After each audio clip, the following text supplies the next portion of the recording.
Buddhistic India is our subject tonight. Almost all of you, perhaps, have read Edwin Arnold's poem on the life of Buddha, and some of you, perhaps, have gone into the subject with more scholarly interest, as in English, French and German, there is quite a lot of Buddhistic literature.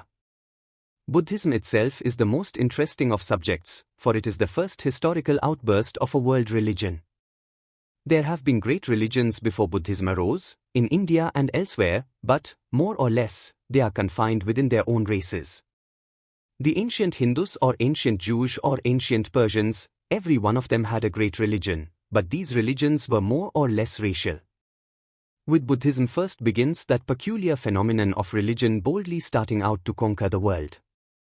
Apart from its doctrines and the truths it taught and the message it had to give, we stand face to face with one of the tremendous cataclysms of the world. Within a few centuries of its birth, the barefooted, shaven-headed missionaries of Buddha had spread over all the then known civilized world, and they penetrated even further, from Lapland on the one side to the Philippine Islands on the other. They had spread widely within a few centuries of Buddha's birth, and in India itself, the religion of Buddha had at one time nearly swallowed up 2/3 of the population. The whole of India was never Buddhistic. It stood outside. Buddhism had the same fate as Christianity had with the Jews. The majority of the Jews stood aloof. So the old Indian religion lived on. But the comparison stops here. Christianity, though it could not get within its fold all the Jewish race, itself took the country. Where the old religion existed, the religion of the Jews, that was conquered by Christianity in a very short time, and the old religion was dispersed, and so the religion of the Jews lives a sporadic life in different parts of the world. But in India this gigantic child was absorbed, in the long run, by the mother that gave it birth, and today the very name of Buddha is almost unknown all over India. You know more about Buddhism than 99% of the Indians. At best, they of India only know the name, oh, he was a great prophet, a great incarnation of God, and there it ends. The island of Ceylon remains to Buddha, and in some parts of the Himalayan country, there are some Buddhists yet. Beyond that there are none. But, Buddhism has spread over all the rest of Asia. Still, it has the largest number of followers of any religion, and it has indirectly modified the teachings of all the other religions. A good deal of Buddhism entered into Asia Minor. It was a constant fight at one time whether the Buddhists would prevail or the later sects of Christians. The Gnostics and the other sects of early Christians were more or less Buddhistic in their tendencies, and all these got fused up in that wonderful city of Alexandria, and out of the fusion under Roman law came Christianity. Buddhism in its political and social aspect is even more interesting than its doctrines and dogmas, and as the first outburst of the tremendous world-conquering power of religion, it is very interesting also. I am mostly interested in this lecture in India as it has been affected by Buddhism, and to understand Buddhism and its rise a bit, we have to get a few ideas about India as it existed when this great prophet was born. There was already in India a vast religion with an organized scripture, the Vedas, and these Vedas existed as a mass of literature and not a book, just as you find the Old Testament, the Bible. Now, the Bible is a mass of literature of different ages, different persons are the writers, and so on. It is a collection. Now, the Vedas are a vast collection. I do not know whether, if the texts were all found, nobody has found all the texts, nobody even in India has seen all the books. If all the books were known, this room would contain them. It is a huge mass of literature, carried down from generation to generation from God, who gave the scriptures. And the idea about the scriptures in India became tremendously orthodox. You complain of your orthodoxies in book worship. If you get the Hindus' idea, where will you be? The Hindus think the Vedas are the direct knowledge of God, that God has created the whole universe in and through the Vedas, and that the whole universe exists because it is in the Vedas. The cow exists outside because the word cow is in the Vedas, man exists outside because of the word in the Vedas. Here you see the beginning of that theory which later on Christians developed and expressed in the text. In the beginning was the Word and the Word was with God. It is the old, ancient theory of India. Upon that is based the whole idea of the scriptures. And mind, every word is the power of God. the word is only the external manifestation on the material plane. So, all this manifestation is just the manifestation on the material plane, and the word is the Vedas, and Sanskrit is the language of God. God spoke once.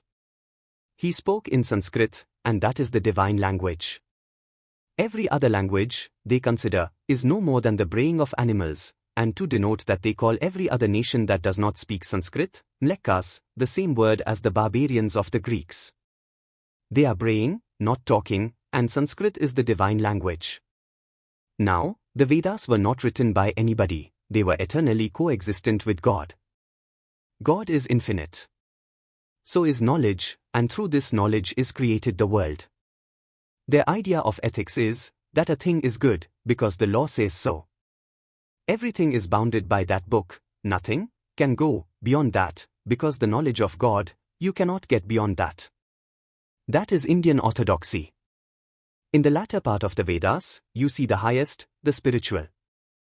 In the early portions, there is the crude part.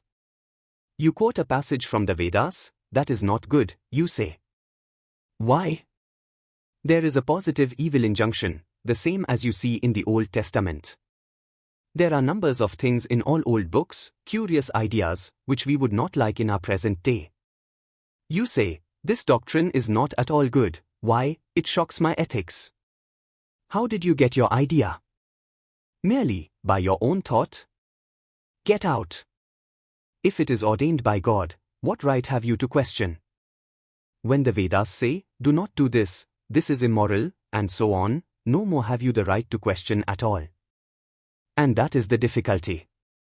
If you tell a Hindu, but our Bible does not say so, he will reply, oh, your Bible. It is a babe of history. What other Bible could there be except the Vedas? What other book could there be? All knowledge is in God. Do you mean to say that he teaches by 2 or more Bibles? His knowledge came out in the Vedas. Do you mean to say that he committed a mistake, then? Afterwards, he wanted to do something better and taught another Bible to another nation?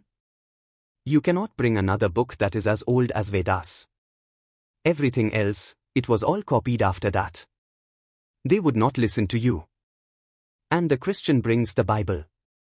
They say, that is fraud. God only speaks once, because he never makes mistakes. Now, just think of that. That orthodoxy is terrible. And if you ask a Hindu that he is to reform his society and do this and that, he says, is it in the books? If it is not, I do not care to change. You wait. In 500 years more you will find this is good. If you say to him, this social institution that you have is not right, he says, how do you know that? Then he says, our social institutions in this matter are the better. Wait 500 years and your institutions will die.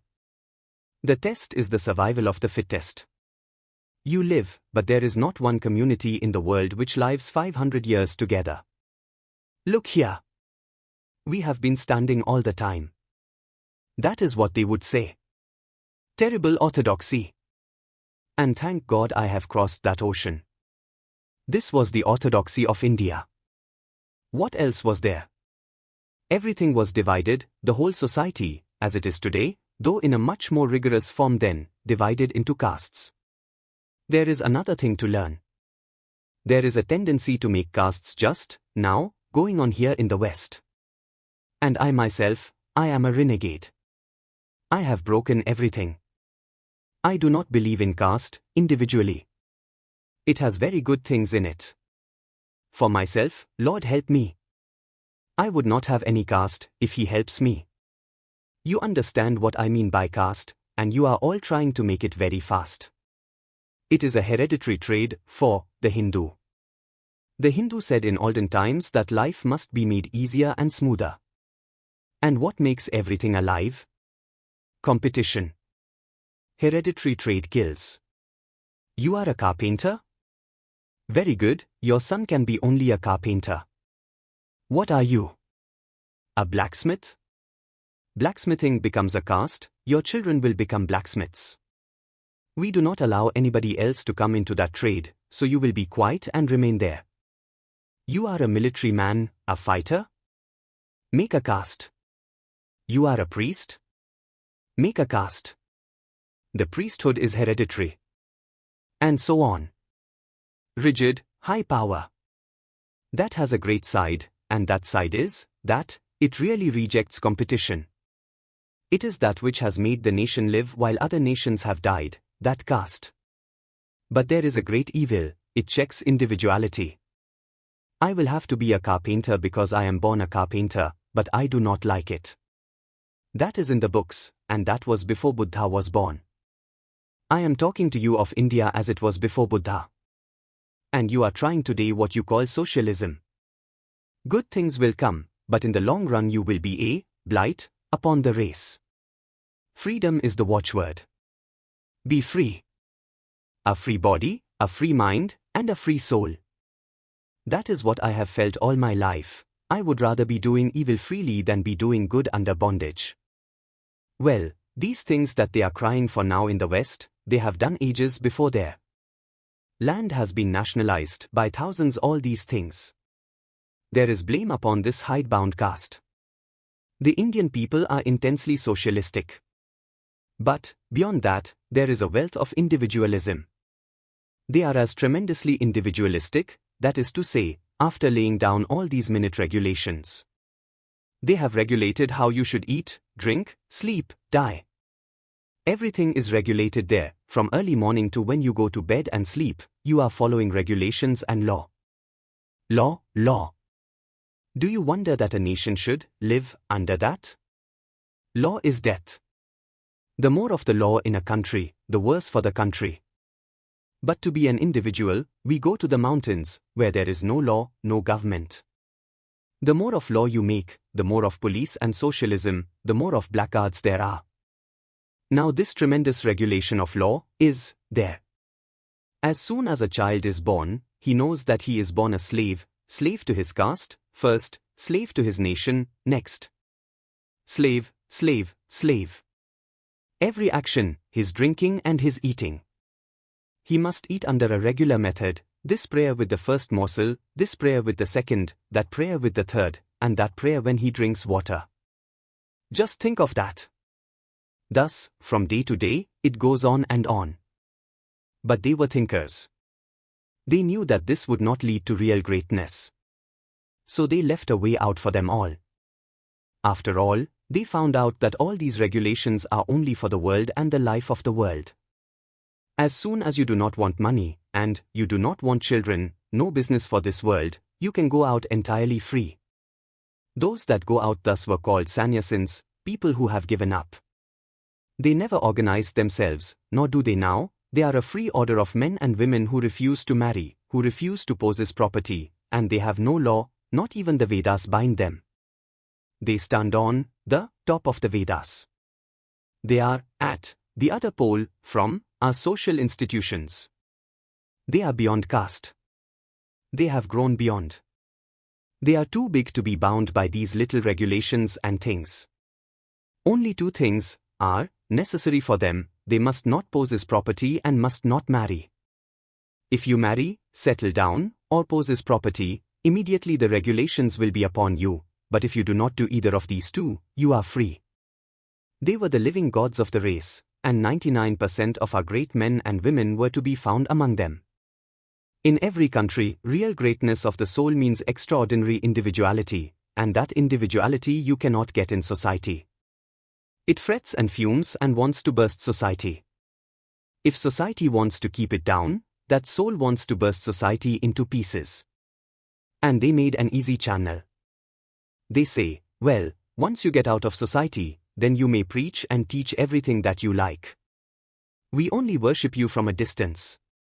So there were the tremendous, individualistic men and women, and they are the highest persons in all society. If one of those yellow-clad shaven heads comes, the prince even dare not remain seated in his presence, he must stand. The next half hour, one of these sannyasins might be at the door of one of the cottages of the poorest subjects, glad to get only a piece of bread. And he has to mix with all grades. Now he sleeps with a poor man in his cottage, tomorrow he sleeps on the beautiful bed of a king. One day he dines on gold plates in king's palaces, the next day, he has not any food and sleeps under a tree. Society looks upon these men with great respect, and some of them, just to show their individuality, will try to shock the public ideas. But the people are never shocked so long as they keep to these principles, perfect purity and no property. These men, being very individualistic, they are always trying new theories and plans, visiting in every country. They must think something new, they cannot run in the old groove. Others are all trying to make us run in the old groove, forcing us all to think alike. But human nature is greater than any human foolishness. Our greatness is greater than our weakness, the good things are stronger than the evil things. Supposing they succeeded in making us all think in the same groove, there we would be, no more thought to think, we would die. Here was a society which had almost no vitality, its members pressed down by iron chains of law. They were forced to help each other. There, one was under regulations, that were tremendous, regulations even how to breathe, how to wash face and hands, how to bathe, how to brush the teeth, and so on, to the moment of death. And beyond these regulations was the wonderful individualism of the sannyasin. There he was. And every day's new sect was rising amongst these strong, individualistic men and women. The ancient Sanskrit books tell about their standing out, of one woman who was very quaint, queer old woman of the ancient times. She always had some new thing, sometimes, she was criticized, but always people were afraid of her, obeying her quietly. So, there were those great men and women of olden times. And within this society, so oppressed by regulations, the power was in the hands of the priests. In the social scale, the highest caste is that of the priest, and that being a business, I do not know any other word, that is why I use the word priest. It is not in the same sense as in this country, because our priest is not a man that teaches religion or philosophy. The business of a priest is to perform all these minute details of regulations which have been laid down. The priest is the man who helps in these regulations. He marries you, to your funeral he comes to pray. So at all the ceremonies performed upon a man or a woman, the priest must be there. In society the ideal is marriage. Everyone must marry. It is the rule. Without marriage, man is not able to perform any religious ceremony, he is only half a man, he is not competent to officiate, even the priest himself cannot officiate as a priest, except he marries. Half a man is unfit within society. Now, the power of the priests increased tremendously. The general policy of our national lawgivers was to give the priests this honor. They also had the same socialistic plan, you are just ready to try, that checked them from getting money. What was the motive? Social honor. Mind you, the priest in all countries is the highest in the social scale, so much so in India that the poorest Brahman is greater than the greatest king in the country, by birth.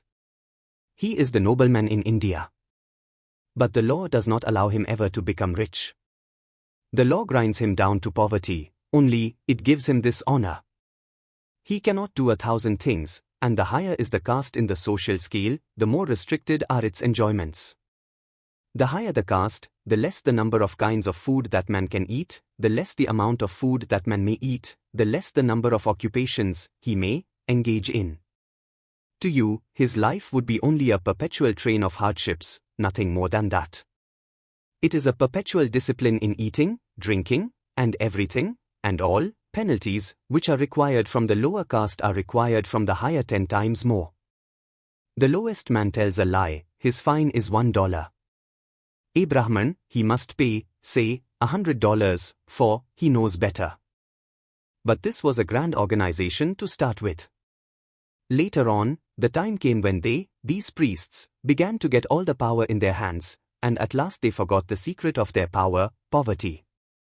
They were men whom society fed and clad so that they might simply learn and teach and think. Instead of that, they began to spread out their hands to clutch at the riches of society. They became money grabbers, to use your word, and forgot all these things. Then there was the second caste, the kingly caste, the military. Actual power was in their hands. Not only so, they have produced all of our great thinkers, and not the Brahmins. It is curious. All our great prophets, almost without one exception, belong to the kingly caste. The great man Krishna was also of that caste, Rama, he also, and all our great philosophers, almost all, Saturday, on the throne, thence came all the great philosophers of renunciation. From the throne came the voice that always cried, renounce. These military people were their kings, and they, also, were the philosophers, they were the speakers in the Upanishads. In their brains and their thought, they were greater than the priests, they were more powerful, they were the kings, and yet the priests got all the power and tried to tyrannize over them. And so that was going on, political competition between the two castes, the priests and the kings. Another phenomenon is there.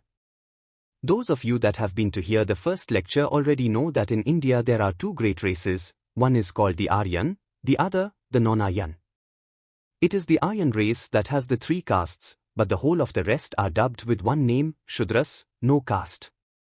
They are not Aryans at all. Many people came from outside of India, and they found the Shudras there, the aborigines of the country.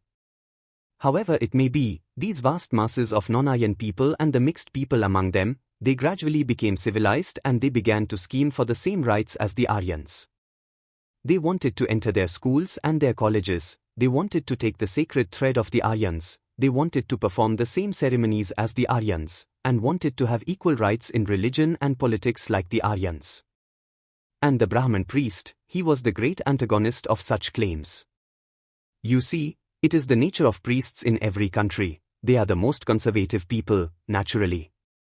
So long as it is a trade, it is to their interest to be conservative.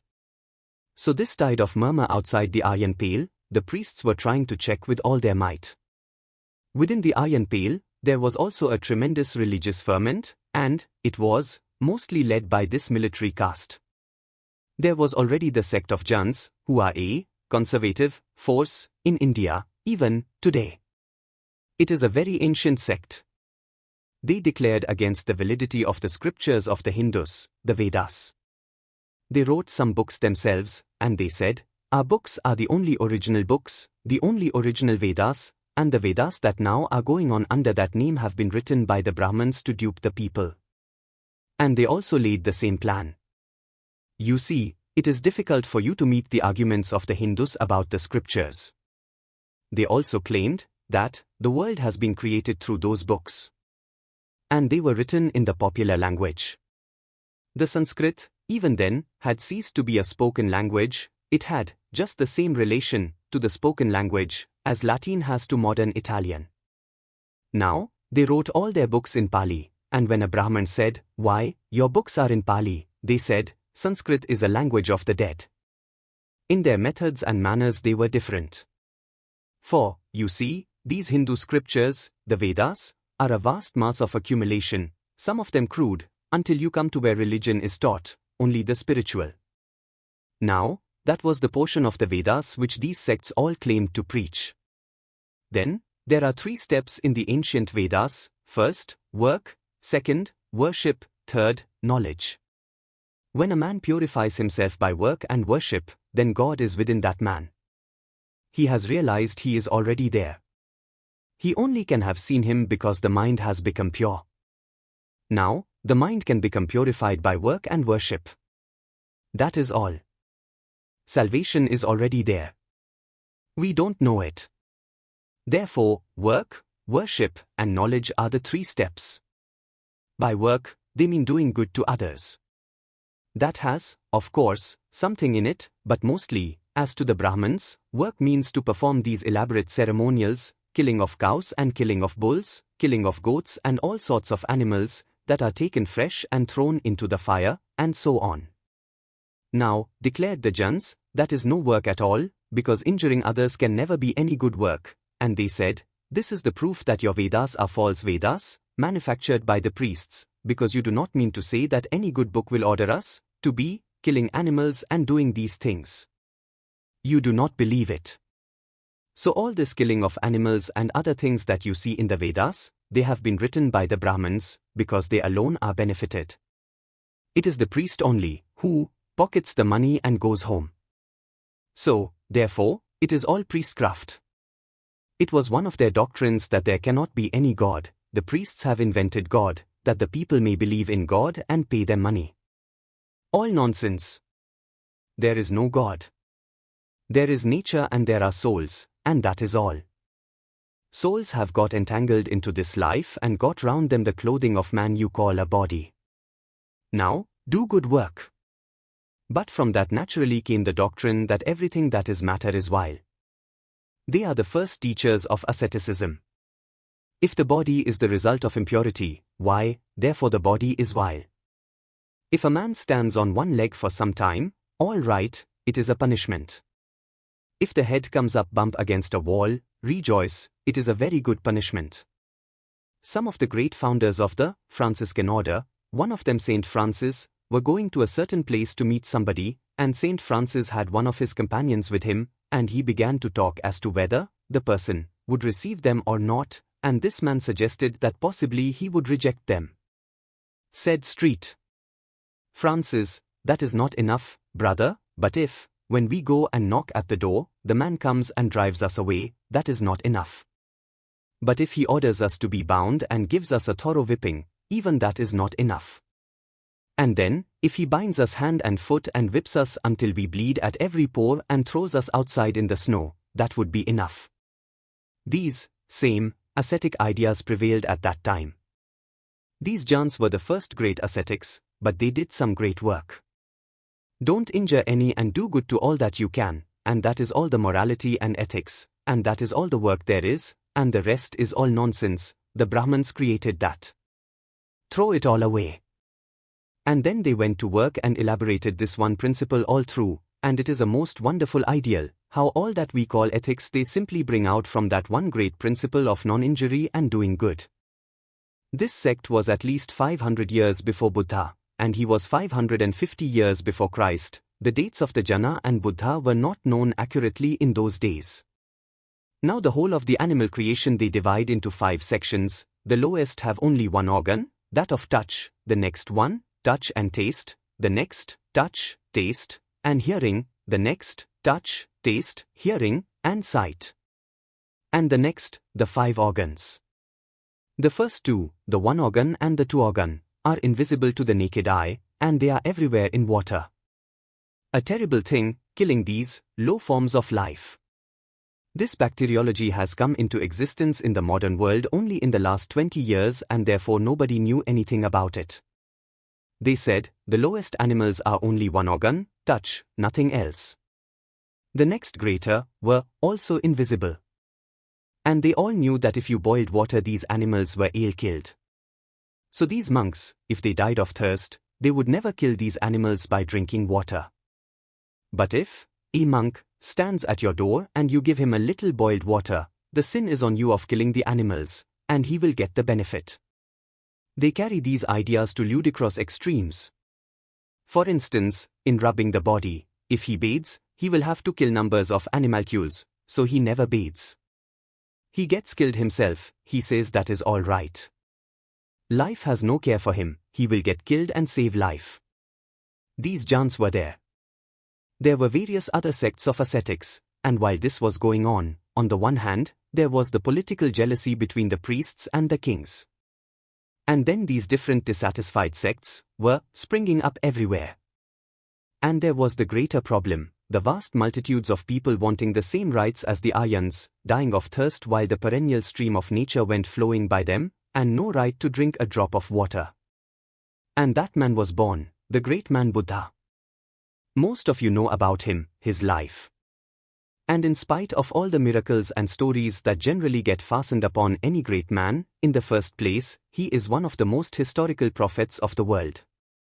2 are very historical, one, the most ancient, Buddha, and the other, Muhammad, because both friends and foes are agreed about them. So we are perfectly sure that there were such persons. As for the other persons, we have only to take for granted what the disciples say, nothing more. Krishna, you know, the Hindu prophet, he is very mythological. A good deal of his life, and everything about him, is written only by his disciples, and then there seem to be, sometimes, 3 or 4 men, who all loom into one. We do not know so clearly about many of the prophets, but as to this man, because both friends and foes write of him, we are sure that there was such a historical personage. And if we analyze through all the fables and reports of miracles and stories that generally are heaped upon a great man in this world, we will find an inside core, and all through the account of that man, he never did a thing for himself, never. How do you know that? Because, you see, when fables are fastened upon a man, the fables must be tinged with that man's general character. Not one fable tried to impute any vice or any immorality to the man. Even his enemies have favorable accounts. When Buddha was born, he was so pure that whosoever looked at his face from a distance immediately gave up the ceremonial religion and became a monk and became saved. So the gods held a meeting. They said, "We are undone." Because most of the gods live upon the ceremonials. These sacrifices go to the gods, and these sacrifices were all gone. The gods were dying of hunger, and the reason for it was that their power was gone. So the gods said, "We must, anyhow, put this man down. He is too pure for our life." And then the gods came and said, "Sir, we come to ask you something. We want to make a great sacrifice, and we mean to make a huge fire, and we have been seeking all over the world for a pure spot to light the fire on and could not find it, and now we have found it. If you will lie down, on your breast we will make the huge fire." "Granted," he says, "go on." And the gods built the fire high upon the breast of Buddha, and they thought he was dead, and he was not. And then they went about and said, "We are undone." And all the gods began to strike him. No good. They could not kill him. From underneath, the voice comes, "Why are you making all these vain attempts? Whoever looks upon you becomes purified and is saved, and nobody is going to worship us. Then, your attempt is vain, because purity can never be killed." This fable was written by his enemies, and yet throughout the fable the only blame that attaches to Buddha is that he was so great a teacher of purity. About his doctrines, some of you know a little. It is his doctrines that appeal to many modern thinkers whom you call agnostics. He was a great preacher of the brotherhood of mankind, Aryan or non-Aryan, caste or no caste, and sects or no sects. Everyone has the same right to God and to religion and to freedom. Come in, all of you. But as to other things, he was very agnostic. Be practical. There came to him one day 5 young men, Brahman born, quarreling upon a question. They came to him to ask him the way to truth.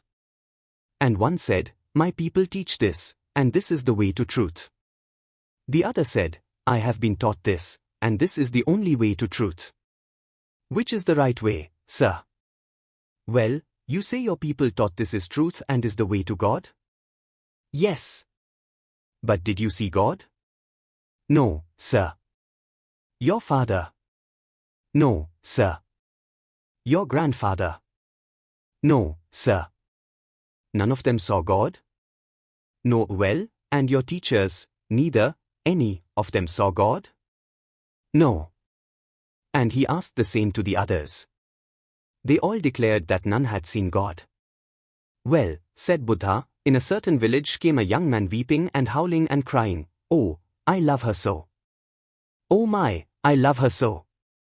And then the villagers came, and the only thing he said was he loved her so." "Who is she that you love?" "I do not know." "Where does she live?" "I do not know, but he loved her so." "How does she look?" "That I do not know, but oh, I love her so." Then asked Buddha, "Young man, what would you call this young man?" "Why, sir, he was a fool." And they all declared, "Why, sir, that young man was certainly a fool, to be crying and all that about a woman, to say he loved her so much and he never saw her or knew that she existed or anything. Are you not the same? You say that this God your father or your grandfather never saw, and now you are quarreling upon a thing which neither you nor your ancestors ever knew, and you are trying to cut each other's throats about it." Then the young men asked, "What are we to do? Now, tell me, did your father ever teach that God is ever angry?" "No, sir." "Did your father ever teach that God is evil?" "No, sir, he is always pure." "Well, now, If you are pure and good and all that, do you not think that you will have more chance to come near to that God than by discussing all this and trying to cut each other's throats? Therefore, say I, be pure and be good, be pure and love everyone. And that was all. You see that non-killing of animals and charity towards animals was an already existing doctrine when he was born, but it was new with him, the breaking down of caste, that tremendous movement. And the other thing that was new, he took 40 of his disciples and sent them all over the world, saying, Go ye, mix with all races and nations and preach the excellent gospel for the good of all, for the benefit of all.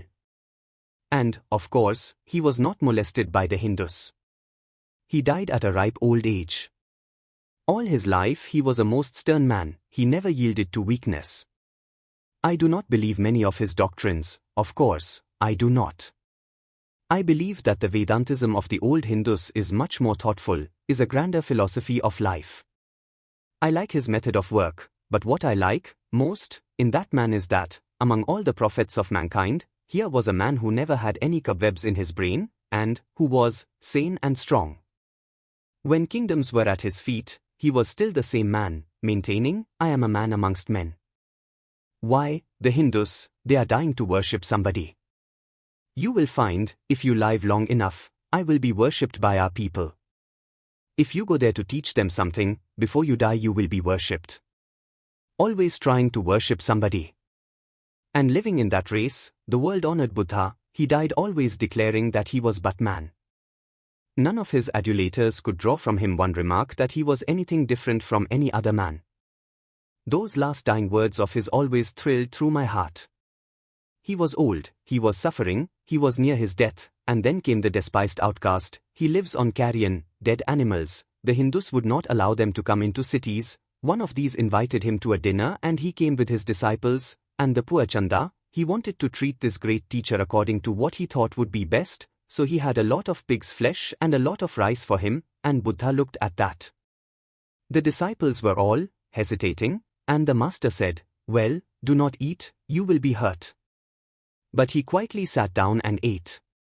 The teacher of equality must eat the outcast, Chanda's dinner, even the pig's flesh. He sat down and ate it. He was already dying. He found death coming on, and he asked, Spread for me something under this tree, for I think the end is near. And he was there under the tree, and he laid himself down, he could not sit up any more.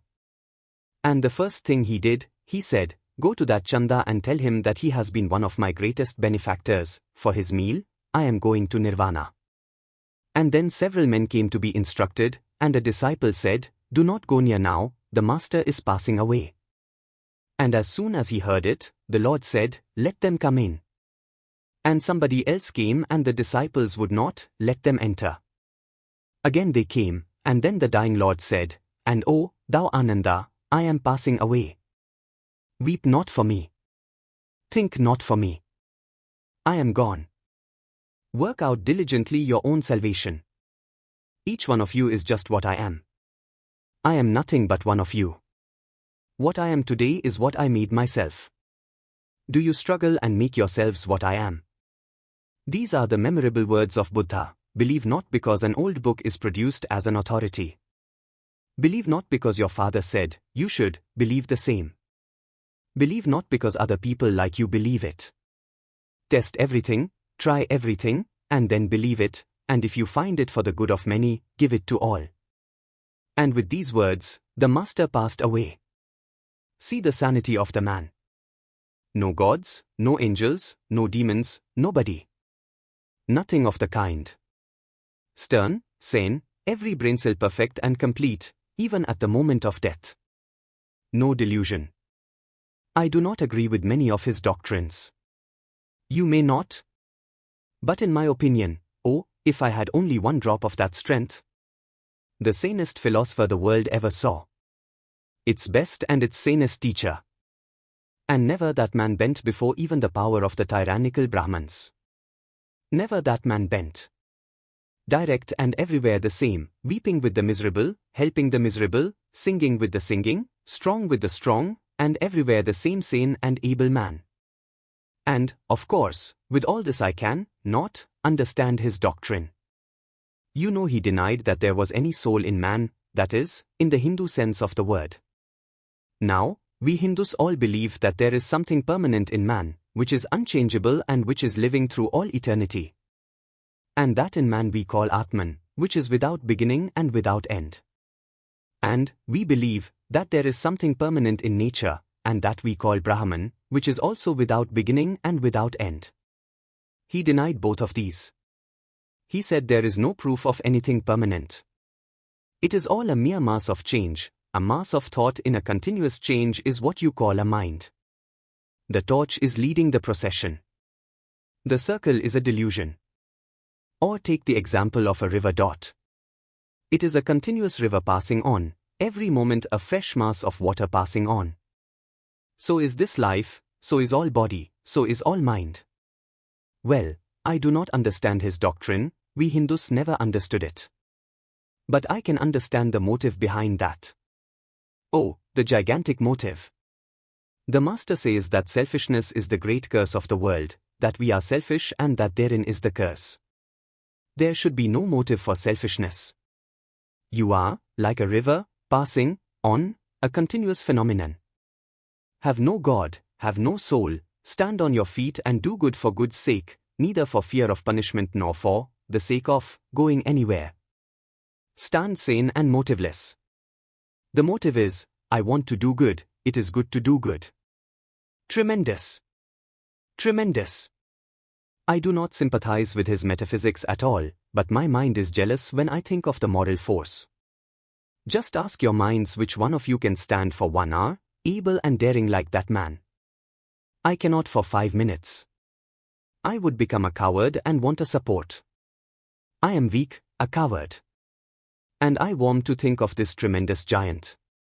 We cannot approach that strength. The world never saw anything compared to that strength. And I have not yet seen any other strength like that. We are all born cowards. If we can save ourselves, we care about nothing else. Inside is the tremendous fear, the tremendous motive, all the time. Our own selfishness makes us the most arrant cowards. Our own selfishness is the great cause of fear and cowardice. And there he stood, do good because it is good, ask no more questions, that is enough. A man made to do good by a fable, a story, a superstition, he will be doing evil as soon as the opportunity comes. That man alone is good who does good for good's sake, and that is the character of the man. And what remains of man, was asked of the Master. Everything, everything. But what is in the man?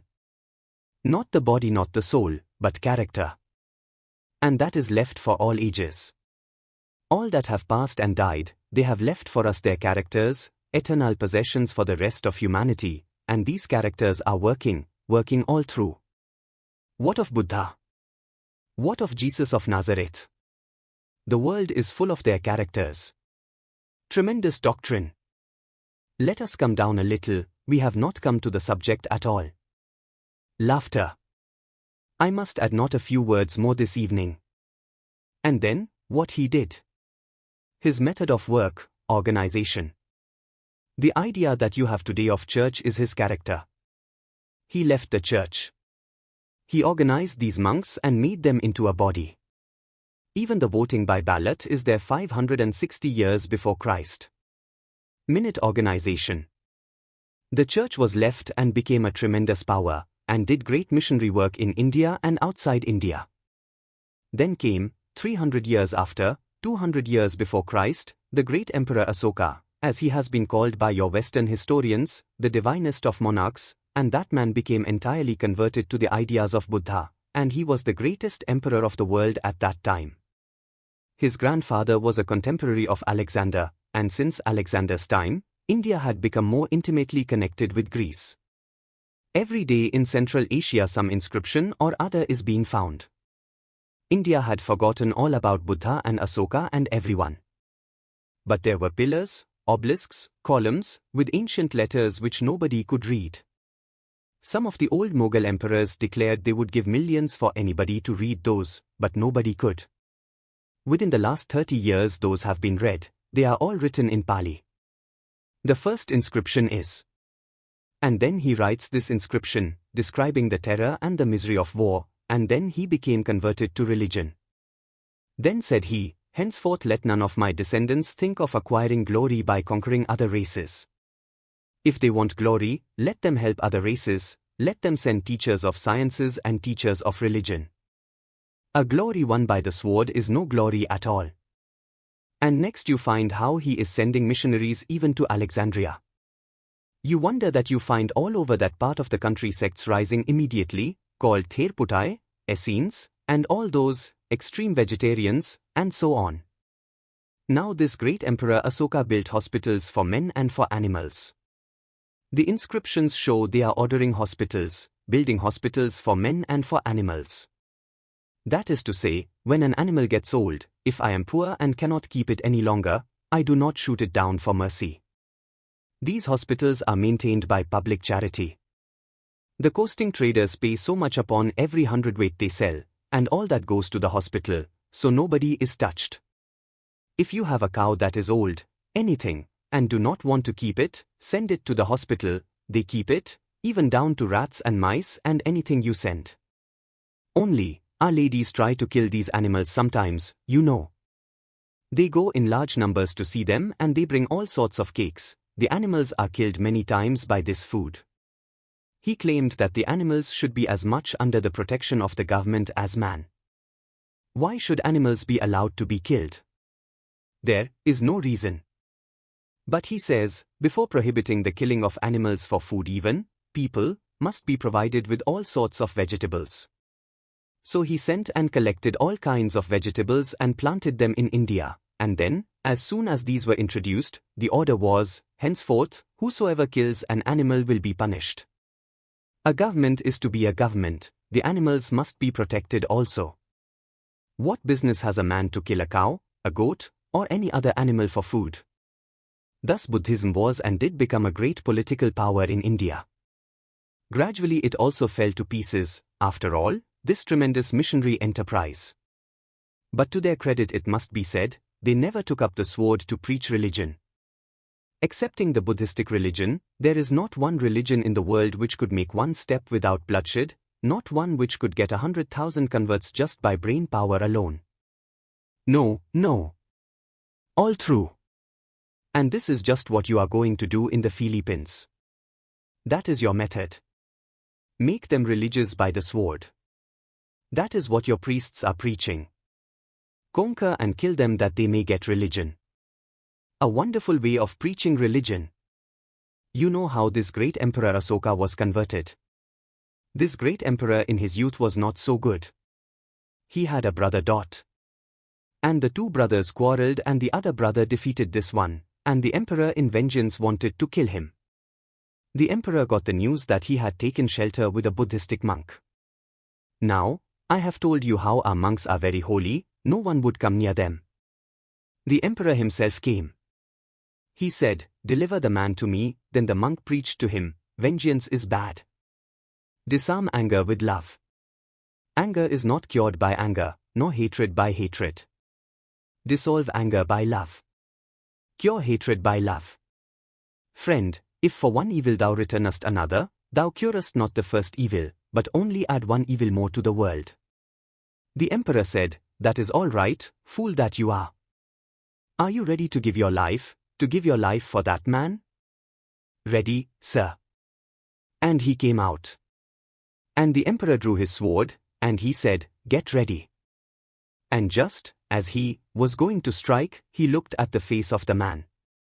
There was not a wink in those eyes.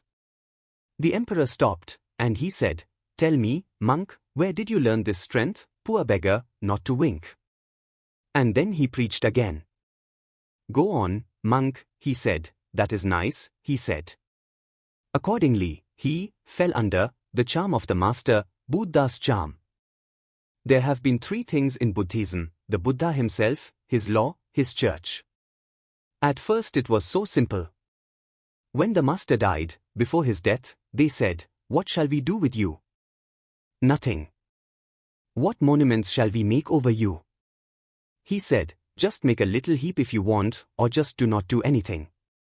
By and by, there arose huge temples and all the paraphernalia. The use of images was unknown before then. I say they were the first to use images.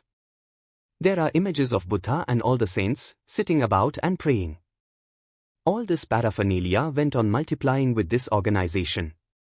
Then these monasteries became rich. The real cause of the downfall is here.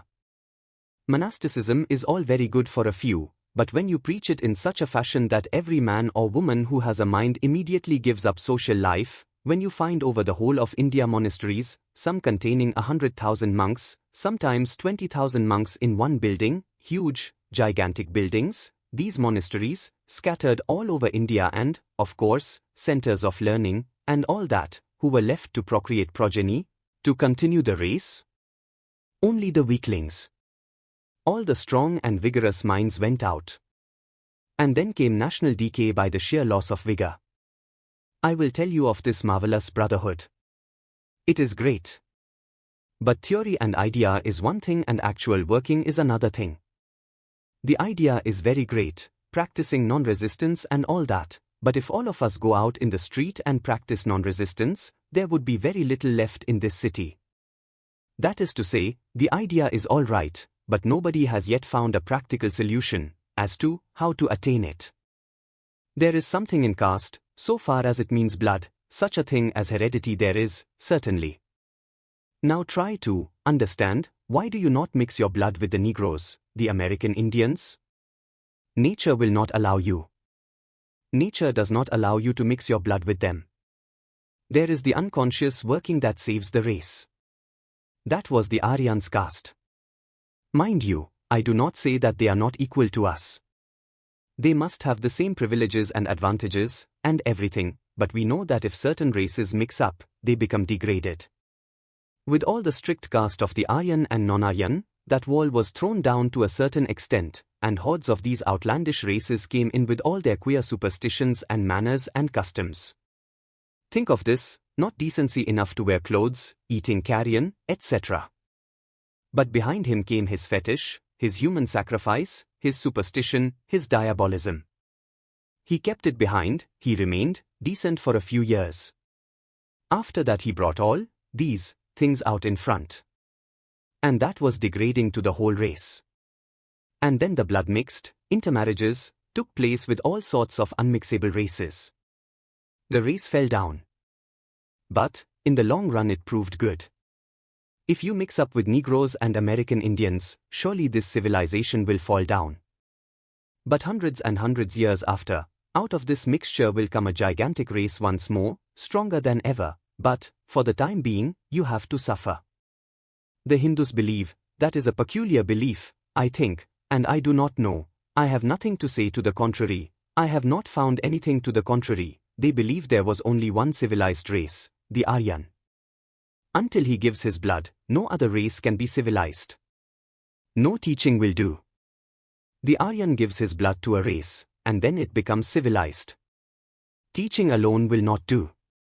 He would be an example in your country, would you give your blood to the Negro race? Then he would get higher culture. The Hindu loves caste. I may have little taint of that superstition, I do not know. I love the master's ideal. Great. But, for me, I do not think that the working was very practical, and that was one of the great causes that lead to the downfall of the Indian nation, in the long run. But then it brought about this tremendous fusion.